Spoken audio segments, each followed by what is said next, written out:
Le damos la más cordial bienvenida a esta nueva edición de El Contacto Cristiano. En unos minutos, Ricardo vendrá a exponernos el tema de hoy, que hemos titulado Guarda tu vida personal, de la serie ¿Cómo es que debemos vivir? Pero antes quisiera recordarle que si usted no ha pedido aún la serie de estudios bíblicos que estamos ofreciendo gratuitamente, lo puede hacer hoy mismo a la dirección que le daré al final del programa. Y ahora sí, su amigo de siempre, el hermano Ricardo. ¿No es maravilloso cómo la Biblia es tan práctica en cuanto a su aplicación a nuestras vidas? De hecho, es como que si el que estuviera escribiendo se diera cuenta de nuestro diario vivir. Hoy vamos a seguir nuestro estudio sobre cómo debemos vivir nosotros los creyentes en Cristo. Seguimos en el libro de Efesios capítulo 4 y hoy estudiaremos los versículos 17 al 32. Nuestro pasaje se va a dividir en 3 secciones lógicas, indicándonos lo que fuimos anteriormente, el por qué cambiamos y cómo debemos comportarnos ahora. Quiero que vayas en tu Biblia conmigo a nuestro texto en Efesios capítulo 4 y leeremos primeramente los versículos 7 al 19. Esto pues digo y requiero en el Señor, que ya no andéis como los otros gentiles que andan en la vanidad de su mente, teniendo el entendimiento entenebrecido, ajenos de la vida de Dios por la ignorancia que en ellos hay, por la dureza de su corazón, los cuales después que perdieron toda sensibilidad, se entregaron a la lascivia para cometer con avidez toda clase de impureza. ¿Te acuerdas de cómo éramos antes de recibir a Jesús? Yo pienso que estos 3 versículos nos dan una descripción perfecta de lo que éramos. El estado de todo incrédulo se puede describir con las 4 frases siguientes que sacamos de estos 3 versículos. La primera frase que describe al incrédulo es que anda en la vanidad de su mente. Una cosa vana es algo sin provecho, sin propósito, algo que no vale nada. Nos describe una vida sin metas y sin dirección. La mente del incrédulo es una mente muy activa, pero nunca produce nada bueno. Por eso es que el versículo 23 de Efesios 4 nos enseña que debemos renovar nuestra mente en el Espíritu. La mente debe concentrarse en cosas buenas, puras y de beneficio. La segunda frase que nos describe al incrédulo es un entendimiento entenebrecido. Esto no significa que el incrédulo ya no puede entender nada, sino que ya no puede distinguir entre el bien y el mal. Dios ha dicho que la consecuencia última de la rebelión en pecado es una mente reprobada que ha perdido los poderes de discernimiento. La tercera frase que describe al incrédulo es ajeno a la vida de Dios. El estar separado o ajeno a la vida de Dios simplemente significa que uno no ha recibido la vida que Dios ofrece por medio de su Hijo Jesucristo y que la persona que hace eso está muerto en sus delitos y pecado, según Efesios 2:1. Existe una insensibilidad espiritual que endurece el corazón de uno, haciéndole rechazar la invitación de Dios a recibir a su Hijo. Tal persona no verá la vida, sino que la ira de Dios está sobre él. La cuarta frase que describe al incrédulo es, los cuales se entregaron a la lascivia para cometer con avidez toda clase de impureza. La persona que rehúsa actuar de acuerdo a la justicia de Dios vivirá con la necesidad de vivir en un mundo corrupto de pecado. No tenemos más que hacer que ver a nuestro alrededor. Borracheras, impurezas sexuales, homosexualismo, lesbianismo, robos, abortos, y la lista podría seguir el resto del día para entrar aún al día de mañana. Lo malo es que esta es la condición no de unas cuantas personas nada más, sino de todas las personas que rehúsan aceptar a Jesús como único y suficiente Salvador. Eso era la condición de todos los creyentes antes de recibir a Jesús.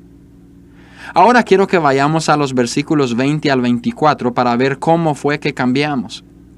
Mas vosotros no habéis aprendido así de Cristo, si en verdad le habéis oído y habéis sido por él enseñados, conforme a la verdad que está en Jesús.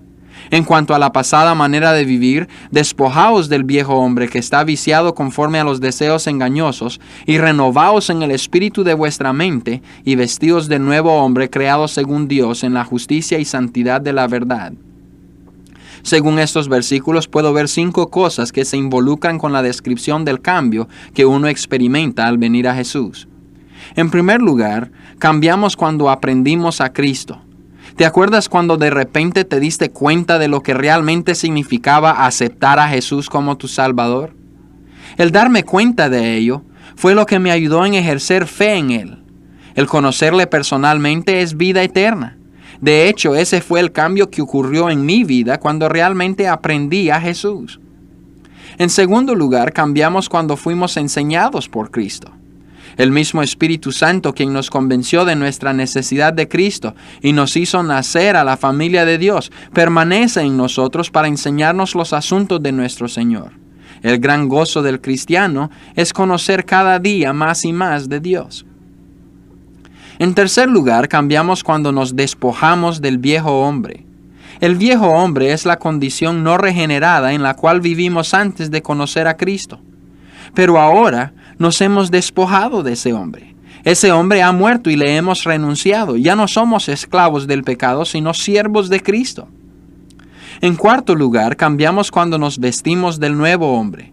Y ese nuevo hombre es marcado con la justicia y santidad de Dios mismo, porque como nuevas criaturas en Cristo, llevamos en nosotros su naturaleza divina. De hecho, Dios vive en nosotros por medio de su Espíritu Santo. Y en quinto lugar, cambiamos cuando nos renovamos en el espíritu de nuestra mente. Esta renovación es una experiencia continua. Esta renovación sigue mientras que nosotros, según 2 de Pedro 3:18, crecemos en la gracia y el conocimiento de nuestro Señor y Salvador Jesucristo. Vamos ahora a la tercera sección de nuestro estudio para ver cómo debemos comportarnos. Esto lo encontraremos en los versículos 25 al 32. Dice: por lo cual, desechando la mentira, hablad verdad cada uno con su prójimo, porque somos miembros los unos de los otros. Airaos, pero no pequéis. No se ponga el sol sobre vuestro enojo, ni deis lugar al diablo. El que hurtaba no hurte más, sino trabaje, haciendo con sus manos lo que es bueno, para que tenga que compartir con el que padece necesidad. Ninguna palabra corrompida salga de vuestra boca, sino la que sea buena para la necesaria edificación, a fin de dar gracia a los oyentes. Y no contristéis al Espíritu Santo de Dios, con el cual fuisteis sellados para el día de la redención. Quítense de vosotros toda amargura, enojo, ira, gritería y maledicencia, y toda malicia. Antes sed benignos unos con otros, misericordiosos, perdonándoos unos a otros, como Dios también os perdonó a vosotros en Cristo. Quiero que sepas que cuando recibimos a Jesús, toda nuestra forma de vivir cambió y seguirá cambiando. Quiero que veas 8 cualidades que marcan la vida de los hijos de Dios en los versículos que terminamos de leer. Número 1, los hijos de Dios dejan de ser mentirosos y buscan siempre hablar verdad. Ellos buscan ser honestos en todo lo que hacen.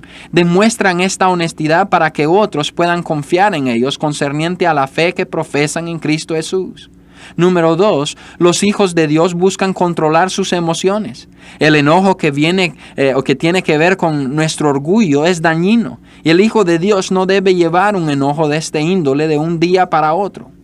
Número 3, los hijos de Dios no roban, sino que buscan más bien dar a otros. El trabajo honesto traerá ganancia, y con esa ganancia el hijo de Dios suplirá las necesidades de otras personas. Número 4, los hijos de Dios cuidan su hablar. El hablar de ellos es positivo y siempre buscan cultivar mensajes de aliento a otros.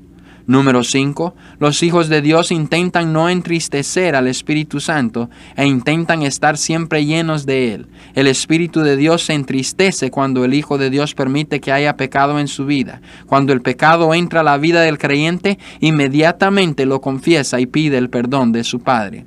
Número 6, los hijos de Dios mantienen fuera de sus vidas la amargura, enojo, griterías y otras malicias. Número 7, los hijos de Dios son benignos, se ayudan y se aman y sirven a Dios y al hombre por medio de diversos ministerios que Dios les ha dado. Y número 8, los hijos de Dios perdonan. Vamos a orar. Padre, pido en el nombre de Jesús que nos ayudes a examinar nuestras vidas y ver que estas cosas estén en orden.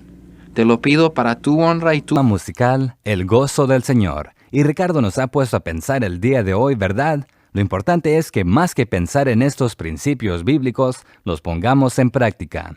Para ayudarle en esta tarea, queremos hacerles llegar nuestro curso bíblico por correspondencia en forma totalmente gratuita. Si usted nos escribe a El Contacto Cristiano, apartado postal 11263, Houston, Texas 77293. Recuerde incluir con su correspondencia el nombre de esta emisora. Nuevamente nuestra dirección es El Contacto Cristiano, apartado postal 11263, Houston, Texas 77293. Esta fue una producción de la Asociación Bautista Misionera de América.